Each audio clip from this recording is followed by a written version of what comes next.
comme la nature a horreur du vide, les entreprises ont horreur de la concurrence.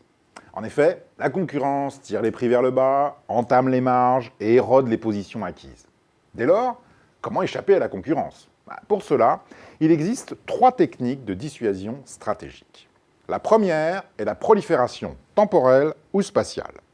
La prolifération temporelle consiste à remplacer fréquemment vos produits de telle manière que tout nouveau concurrent sera obligé d'adopter d'emblée votre rythme d'obsolescence.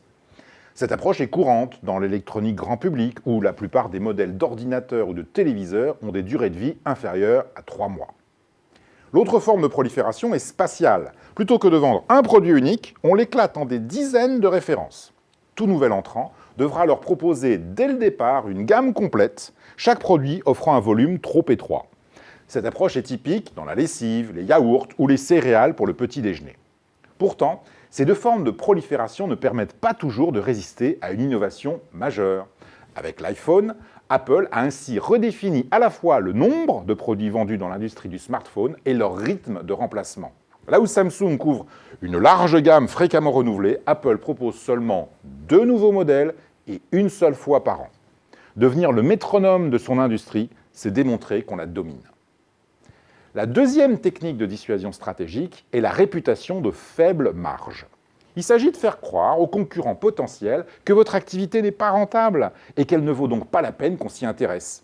Bien entendu, il faut pour cela qu'un observateur externe ne puisse pas précisément calculer la rentabilité de chacun de vos produits. Cette technique est donc réservée à des activités où de très nombreuses références sont obtenues à partir des mêmes coûts fixes. L'imputation de ces coûts fixes sur chaque produit devient alors trop complexe pour qu'on puisse reconstituer leur rentabilité. Des entreprises comme l'Air Liquide utilisent avec talent la réputation de faible marge pour dissuader leurs concurrents. La troisième technique de dissuasion stratégique est la réputation d'agressivité. Elle consiste à annoncer à tout entrant potentiel que son irruption déclencherait de votre part une guerre commerciale sans merci qui viendrait ruiner ses espoirs de rentabilité. Bien entendu, pour être crédible, cette menace doit être mise à exécution dès que les circonstances l'exigent.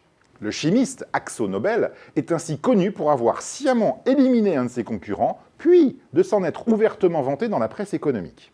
De même, Honda a bien failli tuer son concurrent Yamaha lorsque celui-ci a tenté de lui ravir la position de numéro 1 mondial de la moto.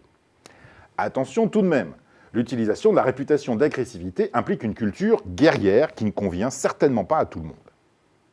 Au total, que ce soit par la prolifération spatiale ou temporelle, la réputation de faible marge ou la réputation d'agressivité, les entreprises disposent de tout un arsenal leur permettant de dissuader leurs concurrents. Reste que ces techniques relèvent plus de la tactique que de la stratégie.